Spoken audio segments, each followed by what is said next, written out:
What up, guys? Grub here with another Raid Shadow Legends Champion Guide. I was asked to do one of the Ogryn Tribes legendary, and that legendary is Ignatius. So we are going to take a look at Ignatius, and definitely has a lot of stock value on the rise, especially with this A3. And we will dive into that later, but this is the champ I was asked to do, so we are going to go ahead and take a nice little deep dive in there, so let's get started. So Ignatius obviously is an Ogryn Tribe champion, defense set legendary hero who has a ton of utility and kind of a, I'm going to say a mixed bag when it comes to his set. Basically his A1 here, we have the attack one enemy, 50% chance of placing a stun debuff for 1 turn. So it's a single turn stun debuff with a 10% extra chance if you book it all the way up, so 25. Stun on a single target, never really all that much to write home about. But it's not bad to have it there on just the A1. Then you go over to the A2 and you have an AoE of 50% chance of placing Provoke. You can book it up to 75 and take it down a turn to every 4 turns. It's a damage dealing Provoke, which is really, really nice. I believe that's becoming a little bit more rare that the Provokes do damage as well. This is where it kind of gets weird, because for this debuff to land, you have to put accuracy on them. A ton of accuracy to get all that, and you know, you never know if you're going to land or not, plus 75% chance. Then you go to his A3, attacks all enemies, 75% chance of placing HP burn. This debuff cannot be resisted, so you don't need accuracy to land his A3, which means this is a champion where you have to choose specifically how you're going to use him. Really between the two. Yeah, you can go for accuracy and land them both, but you're probably, based on gear, going to miss out on either defense or HP. I mean, being a defense champion, you want a ton, or HP, or whatever. In this build right here, this is a middle-of-the-road build I have, so we'll take a look at that. But this is amazing, amazing skill. Can't be resisted, booked up to 100%, 5-turn cooldown. Turn to Ash, primo. Definitely big time help now to Spider. So there you go. But let's take the way I've kitted him out here. Like I said, it's a middle of the road build. There is a lot of really good gear in there. I'm not gonna lie, but I didn't try and like overly build up anything at all. So we have, let's take a look at the total stats. Basically 32,000 health, 2,000 attack, which doesn't matter. Almost 4,000 defense. I would have liked to have gotten more. 170 speed. Again, I would have liked to have gotten more. But we really had to kind of get in that 240 accuracy to make sure the Provoke works properly and he actually lands it enough. That being said, we got crit rate up to 91%, so we're missing a little bit there as well. And crit defense, or crit damage, 131. So you can see how this is really just trying to get everything done, how I'm struggling to kind of hit certain markers that you really need to have. So that's why I really feel like for this champion, if you don't need him as your HP burner, like you have Trixel or whatever his name is, someone else to do your HP burning on the Spider, then you can put him as your all-around guy. He's going to do extra burns, he can do Provoke, whatever you need him to do, he can be that. Personally, I think he's more of a HP burner over Provoke, but that's me. But this middle of the road kind of leaves him, what does Bruce Lee comment? If you defend everywhere, you're weak everywhere. That's kind of the idea you have here. If you try and hit all these, you're not going to hit any of them very well. But this is the one we're going to roll with for the video. Besides Wales, a lot of people will struggle to gear him out properly and probably will have holes, so it's good to see this champion in that kind of thing. Skills-wise, none of these have been leveled up at all. Masteries, he has none. So let's go ahead and move on to the next part.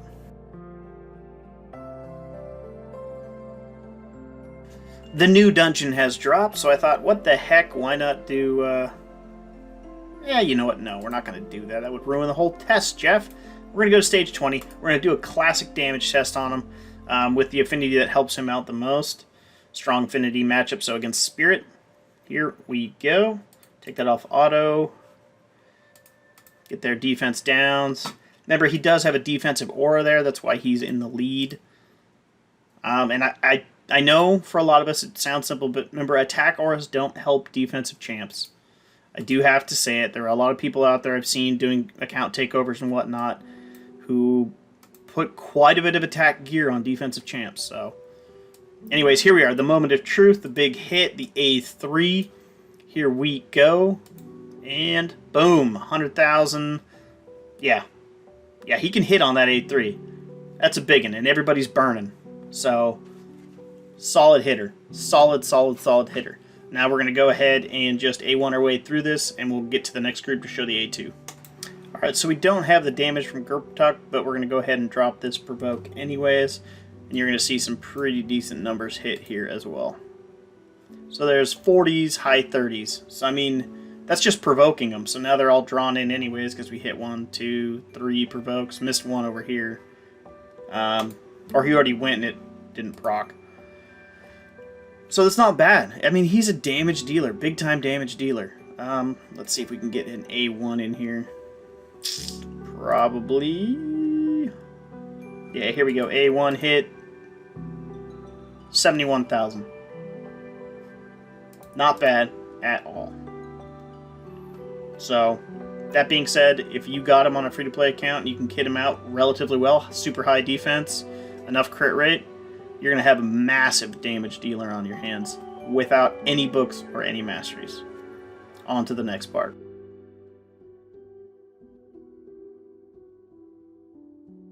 Alright, when you think about his utility, everyone thinks about Spider 20. And he is a great burner. Amazing burner. That being said, if you don't have turn control paired with him, he's not always going to be the easiest to set up an auto team. You got to keep him alive. And more importantly, that burn. So there we go, 75% with really bad odds on that one. Just what you get sometimes. You got to keep the spiders away. You got to keep everyone at bay. So you need a miscreated monster, someone like that, to keep him alive. You need that turn control. And remember, he's on a 6-turn cooldown for that amazing burn. If you book him, you get it to 5. But so we're going to do a ton of damage on the spider. Then we have to survive long enough to get to that next level burn. So either you need to pair him with another burner so they can trade off, or you got to build a team for survival. Or you need to put a ton of speed on them, or you can use, your Pain Keepers, your Renegades, your Prince Kaimars, those skill reset, skill reduction type champions out there. But he's going to be just chilling for a while until he can get that burn up again. And if you're doing an auto run, you never know when he's going to drop it. I mean, obviously he's going to drop it right when it's available, but that may not be optimal for you. He might drop that shot right when the spider's about to eat the spiderlings, which means you're going to get no bang for your buck. Which is that's his natural. If you hit auto when you start the level, he's going to, boom, drop that fire. And if you don't have someone to slow that spider down, you are just wasted your entire HP burn. They are going to move on without him. That's just the way that goes. So, while he is super spider friendly, I like to pair him with a damage dealer or a turn meter control or, speed up reduction team, because he just needs it. He just needs it. Otherwise, this round right here, if I just let it go hands off, it might take me 20 minutes. They're not going to die. They have a lot of heals. They have a lot of shields. They got a lot going for them. But they might wipe. Who knows? But just understand that with the cooldown that he comes with, it can be a risk to just assume he can get you through Spider 20. Okay? So that being out there, that's kind of a downgrade on it. Yeah, he doesn't miss, but, well, except for the 25% miss rate if you don't book him. But he has that issue. Also, if you build him too strong, he will kill the spiderlings with his provoke. So you'll still just get that 1 turn of HP burn. HP burn, you need the spiders to be alive. So you may want to get rid of the crit rate if you're going for a straight up spider burn team. So, anyways, that's his utility in the spider that everyone sees. Let's go check him out somewhere else. Here is the exact same team we just used on the spider. we're going to run it on hard floor 1 of Doom Tower and just see if he can carry this team. The idea is, now that he has the HP burn doing damage, he also has that provoke. So that provoke really gives him a chance to kind of control everything that's going on. We're just going to auto it. And if he can keep this team going, now you understand the utility of maybe he's not just a burner. Maybe I have to build him for accuracy. Maybe I need to do this. Given it is level 1, this is a pretty decent team here. But he's going to keep that fire away from him. He's going to keep that damage away from some of the more fragile people with those provokes out there. Plus, he does a ton of damage. So that's kind of why I'm just showing utility here. I was going to show him in dragons or, show him in ice golem. But anywhere you have mobs that you need to provoke, that's really pretty much best exemplified in Doom Tower. It's the hardest mobs in the game. At least at the moment. I guess some of the level 25 dungeon mobs are a little bit harder, although I haven't really run into any that really blew me away. But, I mean, as part of a team, if he's your only one, yeah. Now, given Miscreated Monsters pulling his weight, Wendarian is freezing people up a little bit. But he's doing the massive amount of damage here. He's doing the provokes when he needs to. And he's getting that HP burnout, which is helping you slowly tick that damage away. So he is a huge Doom Tower champion. This team is definitely going to get through floor 1, no problem. And we have 2 rares, 2 epics, and the Lego. So, no complaints here. But with all this utility and everything you're seeing here, it really begs the question, should we or shouldn't we?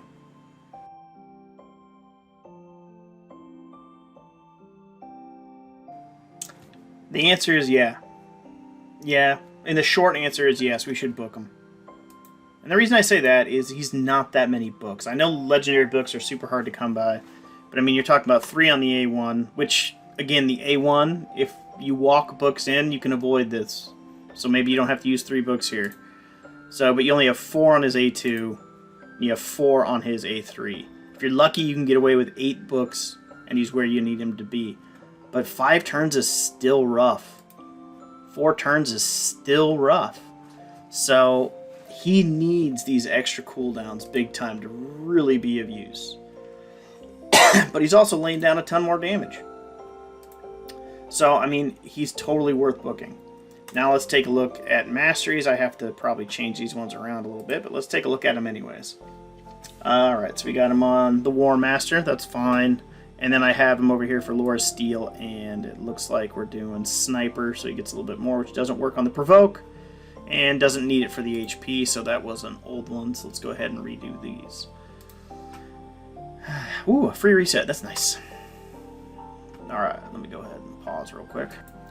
Alright, so I made one little thing I probably would have gone over here rather than here, but what I like to do with him, because he does a lot of damage and he does kill, I want to make sure I have my Cycle of Violence, because I want to try and get that cooldown done. And on the offside, I want to go Cycle of Magic, because I want the chance to get that cooldown in. So those will kind of help me out with those huge cooldown times he has. This way I don't necessarily always have to rely on, you know, your Pain Keepers and whatnot. Or just surviving long enough to get that skill back. So that is kind of the way I built him out. A lot of people will go into the defensive tree being a defensive champion, and that's fine. Especially because he hits hard. Cycle of Revenge isn't terrible. Sorry, not that. Cycle of Revenge, I'm thinking of. Yeah, that's what I'm talking about. Retribution is what I'm talking about. Sorry. Anyways, it's still just an AoE. Or a single attack. Wow. That is how I built him out. That is what I want. Some people may say, how come War Master? Why not Giant Slayer? Don't worry about it. And that is how we have him. Mastery-wise, I want those chances. That's actually the most important part to me. These two. And that's how I like it. Now let's go ahead and throw him back into some of these fights. I do have to swap him out with the old version of him. So we'll go back to Ice Golem. We'll jump right back in here and see how much harder he hits. There we are. stage 20. Pop him out. Filter by rank.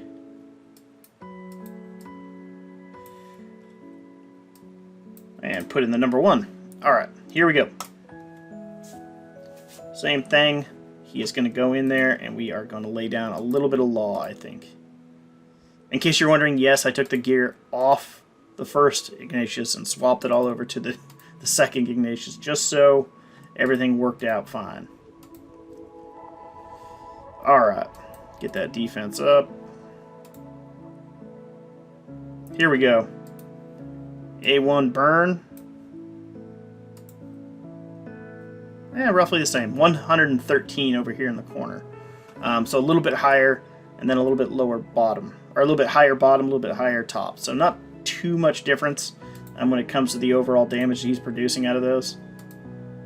Maybe a little bit disappointing, maybe not. Alright, let me bring it up to the next one. Just going to go ahead and replay it so we can see the provoke. Alright, get all this stuff going here.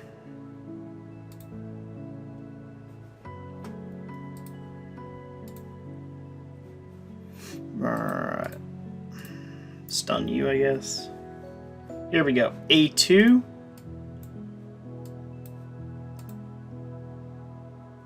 So 80s, 90s. I mean, he wiped out the whole thing, so the provoke came kind of worthless there.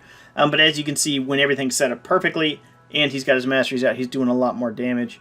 We'll go ahead and show his burn on this level just so you can kind of get the comparative pair. This will be a fun one. So here we go. A3. Not quite as good as we wanted it to be, but there you are. 25,000. There's no weakens, no decreased defense, no whatever. He also kicked his own butt pretty hard there with the reflect damage. So, not bad. Not bad. Definitely going up in value, definitely going up in everything else. So we'll go ahead and jump in the spider to see how it increases with his War Master and everything else. Not his War Master, his masteries. Alright, so same team. A little bit better cooldown. Plus he has those masteries that help him cool down that skill. Let's just go ahead and go with it.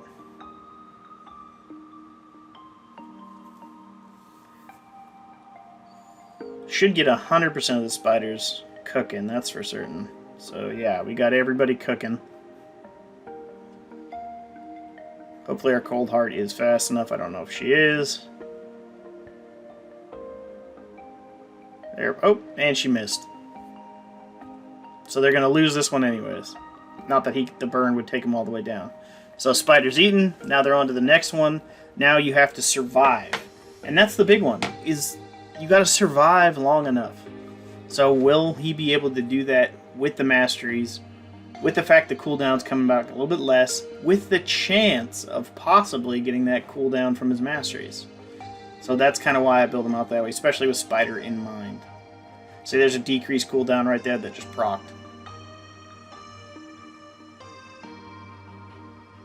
Alright, here guys. Come on, buddy. There you go, he already got it back. So now we're actually going to get a lot more utility out of it because we're going to get these spiders to actually hit it twice. So you remember the last time it was going and going and going, we ended up just leaving. They might actually finish this one off. The problem is his provoke just killed a bunch of spiderlings. So again, on auto he can be quite frustrating. So we're going to win this one. There's no doubt in my mind. The last one we ended up losing. You didn't see that other part, but it wiped out. We didn't lose. We just lost 2/3 of the team there. So yeah, I said 2/3 on a team of 5. Do that math. And a lot of people say I'm dedicated to showing the whole thing, but right now I'm thinking I kind of want to push forward. Still waiting for that cooldown. He does work well with a bait champion here, as you can see. Big shield, there's the burn, so this should tick him all the way through. Hopefully he doesn't come back and kill everybody, but you know, that's kind of his thing. He's set up to do that. So there's that provoke. Luckily they hadn't killed themselves enough yet. So they're burning, they're burning. But this does fully illustrate the issue with his kit. You can't build him to be a burner and a damage dealer. You can't build him to be just a provoke. I mean, it's just... He's a great champion. But he has some serious, serious issues. So just know when you're getting into him, the best thing you can do for him is pair him with someone who has turn control meter. And once we have that little thing that lets us tell what moves we want and don't want, if you're using him as a burner, shut off that provoke. You don't need it. Just turn it all the way off. Here we go. They're going to win here when the spider ticks his own... Oh, or that. There you go. Boom. Done. In the bag. Too easy, right? Anyways, that has been my take on Ignatius. Let me know what you think. 10 million damage. What a hero. Let me know what you think in the bottom comments. Subscribe, bells, notification, whistles, streamers, you know, fireworks, yada, yada, yada. Appreciate you guys every single day for letting me do this. And you have yourself a wonderful weekend.